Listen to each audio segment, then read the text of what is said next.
অহা 26 তাৰিখে বিধানসভাৰ শেষ দিনাখন ইউনিফৰ্ম সিভিল কোড ইয়াক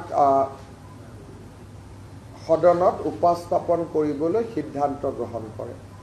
আজি কেবিনেটে ইউনিফৰ্ম সিভিল কোডৰ খচৰা তাক আজি কেবিনেটে অনুমোদন কৰে আৰু আমাৰ সদস্যসকলে শপত গ্ৰহণ কৰাৰ লগে লগে প্ৰথমখন বিধানসভাৰ অধিৱেশনৰ শেষ দিনা আমি ইউনিফৰ্ম সিভিল কোড সদনত উপস্থাপন কৰিম।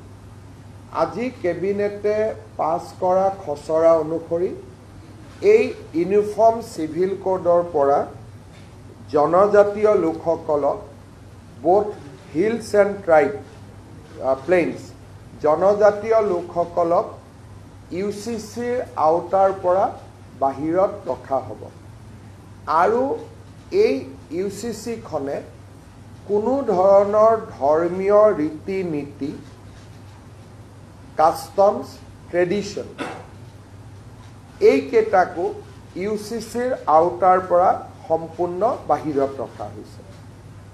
আমাৰ মনত কিছুমানে প্ৰশ্ন কৰিব পাৰে যে এতিয়া ইউচিচি মতে পূজা হ'ব নেকি, ইউচিচি মতে নাম প্ৰসংগ হ'ব নেকি, এই ধৰণৰ প্ৰশ্নবিলাক যাতে উত্থাপন নহয় সেইকাৰণে ইউচিচিৰ পৰা ধৰ্মীয় পৰম্পৰাক সম্পূৰ্ণৰূপে বাহিৰত ৰখা হৈছে। তাৰমানে ৱে অফ প্ৰেক্টিচিং ৰিলিজিয়ন, নামাজ কেনেকৈ পঢ়িব লাগে তাত কোনো চৰকাৰৰ মতামত নাই, ইউচিচিয়ে তাক ডিল নকৰে। পূজা কেনেকৈ কৰিব লাগে সি ইউচিচিৰ ভিতৰত নপৰে।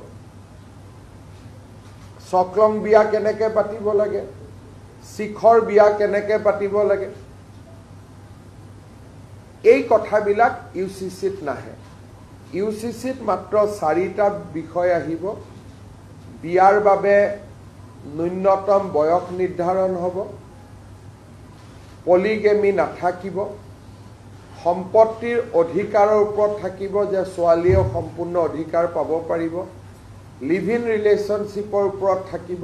এই ধৰণে ধৰ্মীয় পৰম্পৰাক কোনো ধৰণে হস্তক্ষেপ নকৰাকৈ আন বিষয়সমূহতে ইউচিচি আহিব।